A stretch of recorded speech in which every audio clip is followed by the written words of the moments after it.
नमस्कार, मेरा नाम है अर्पित शुक्ला और आज का वीडियो काफ़ी खास और महत्वपूर्ण रहने वाला है क्योंकि आज हम चर्चा करने वाले हैं वैवाहिक जीवन के बारे में। और जन्म कुंडली से आप आसानी से जान सकते हैं कि आफ्टर मैरिज आपकी लाइफ कैसी रहने वाली होगी और कैसे आपका पार्टनर का स्वभाव व्यवहार आपके प्रति रहने वाला होगा। तो इसके लिए बहुत ही आसान तरीका मैं आपको बताने वाला हूँ। यदि आपको थोड़ी-सी भी बेसिक्स नॉलेज है तो आप आसानी से समझ पाएँगे। सबसे पहले आपको जन्म कुंडली के 7th हाउस पर आना है, 7वां घर, जहाँ पर आपको देखना है कि कौन-सा ग्रह स्थित है। ग्रह आप जानते हैं कि 7 प्रकार के ग्रह होते हैं जो मुख्य रूप से हैं और राहु, केतु तो छाया ग्रह माने जाते हैं। इनमें से कोई ना कोई ग्रह आपकी जन्म कुंडली के 7th हाउस में स्थित हो सकते हैं अथवा 7th हाउस खाली हो सकता है। खाली की अभी हम चर्चा नहीं कर रहे हैं। यहाँ पर 7th हाउस में उदाहरण के लिए कोई भी ग्रह स्थित है। अब ग्रह आप सभी जानते हैं 2 तरह के ग्रहों का वर्गीकरण किया गया है। नैसर्गिक रूप से पाप ग्रह, नैसर्गिक रूप से क्रूर ग्रह। और पाप ग्रह, क्रूर ग्रह और एक और वर्गीकरण है जिसमें जो फंक्शनल मेलेफिक और फंक्शनल बेनिफिक, इस तरह से हमें देखना है। अब यहाँ पर आप देखें कि आपकी जन्म कुंडली का बृहस्पति ग्रह यहाँ पर 7th हाउस में बैठा हुआ है। बृहस्पति आप जानते हैं शुभ ग्रह बना हुआ है, परंतु यदि शुभ ग्रह है बृहस्पति, निश्चित रूप से ये दिखाता है कि पार्टनर का तरफ से ज्ञान, विजडम, नॉलेज सब कुछ सपोर्ट रहने वाला होगा।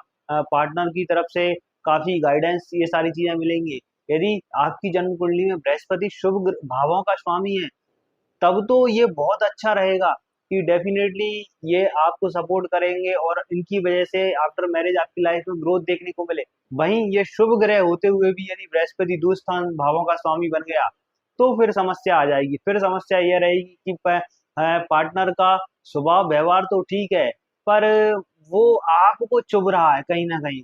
वो बार बार पर सजेशंस देते हैं, सलाह देते हैं, आपको पसंद नहीं आती फिर भी सलाह सजेशंस मिल रही हैं, तो वो चीजें चुभेंगी, ये देखने को मिलता है।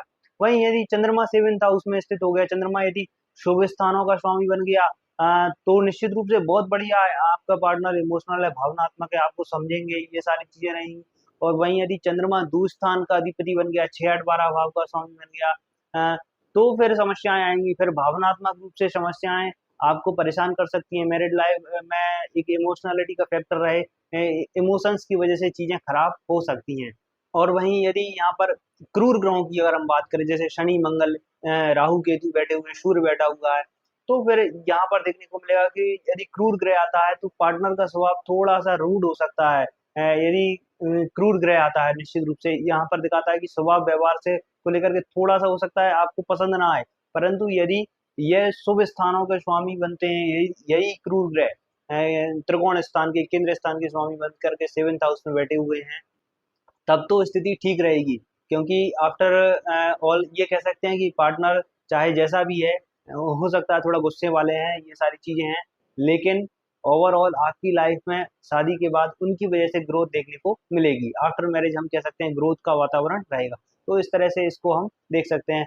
इसके बारे में आप और डिटेल में जानकारी चाहते हैं तो मैं आपको बताने की कोशिश करूंगा। आप कमेंट करके जरूर बताएं। हमें धन्यवाद।